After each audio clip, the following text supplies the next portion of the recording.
Well, let's head to New York and speak with the former Greek finance minister, G.Papakonsantinu. He joins me now. Good afternoon, Mr. Papakonsantinu. Ms. Merkel is mulling over the possibility of being more generous towards Greece. Should she? It's not a question of generosity as much as a question of common sense. The fiscal consolidation in the last 2 years has been enormous, and it's over 8 percentage points of GDP reducing the deficit. And the Greek economy is in a serious recession. It's lost 1/5 of its total wealth, 20% down in the last 5 years.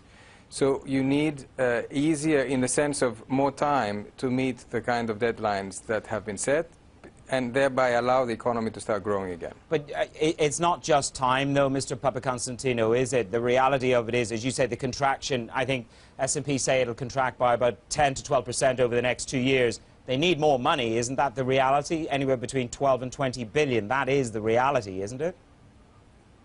That's true, but it's very hard to get to the reduction in the deficit that everyone wants to see with a shrinking economy and a reduction in the revenue base. The economy this year is going to shrink between 6 and 7%.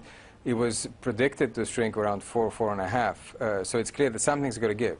And it makes sense, even though it does cost more money, to give it more time. Just to go back slightly, you say, you corrected me and said it's not about generosity, it's about common sense. But the latitude that has been afforded to Greece, I mean, we've had a restructuring, we've had a whole variety of extensions and measures to Greece, and it's about complying with the Troika terms, and that seems to be difficult for Greece to do. So it is, to a certain extent, generosity of cash, time, money and patience by the rest of Europe. Well, if you do want a Eurozone that is intact with all the members in, then you cannot approach this in moral terms. You approach this in terms of what makes sense. And what you've seen the last few years is, despite the criticism we've heard about delays in reforms, etc., we've seen an unprecedented fiscal consolidation. No one has done this before. And in no other country in Europe, at least, we've seen drops in real wages of 40%.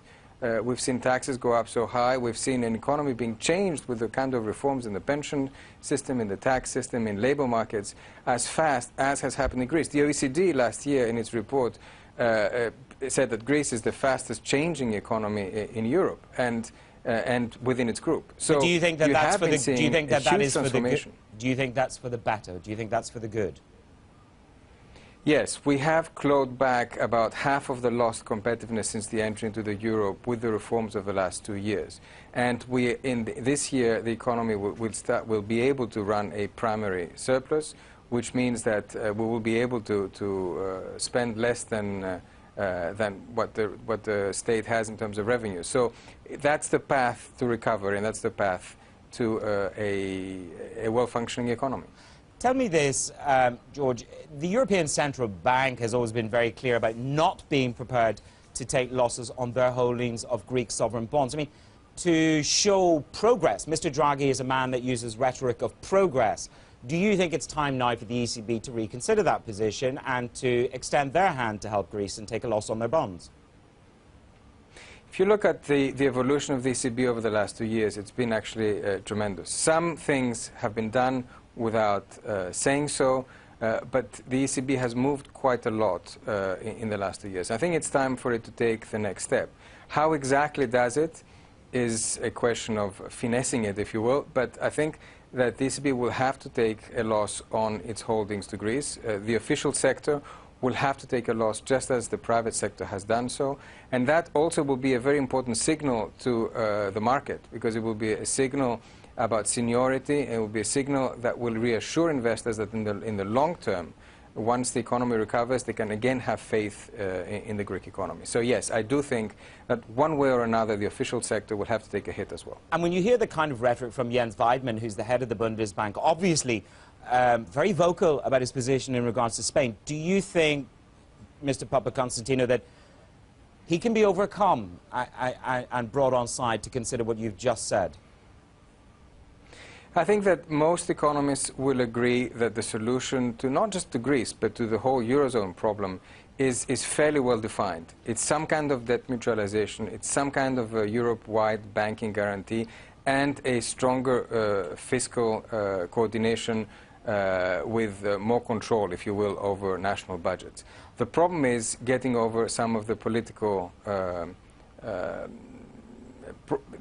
kind of political issues that you have in a number of countries. Germany is one. So yes, I think that it will be a difficult task to convince both certain parts of the German establishment and parts of the German electorate, but it's the only way to save the euro. If we don't do that, then the Europe will be doomed. I want one final comment, Mr. Papakonstantinu, on privatization. You didn't make much headway yourself. The target was 50 billion.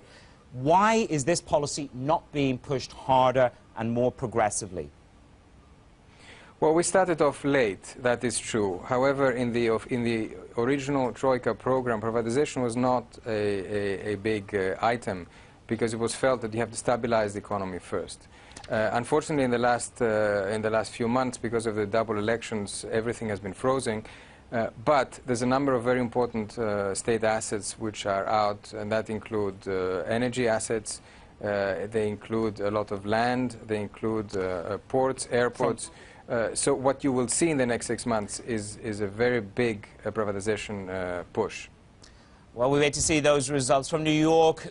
Former Greek Finance Minister George Papakonstantinu, great to have you with us today.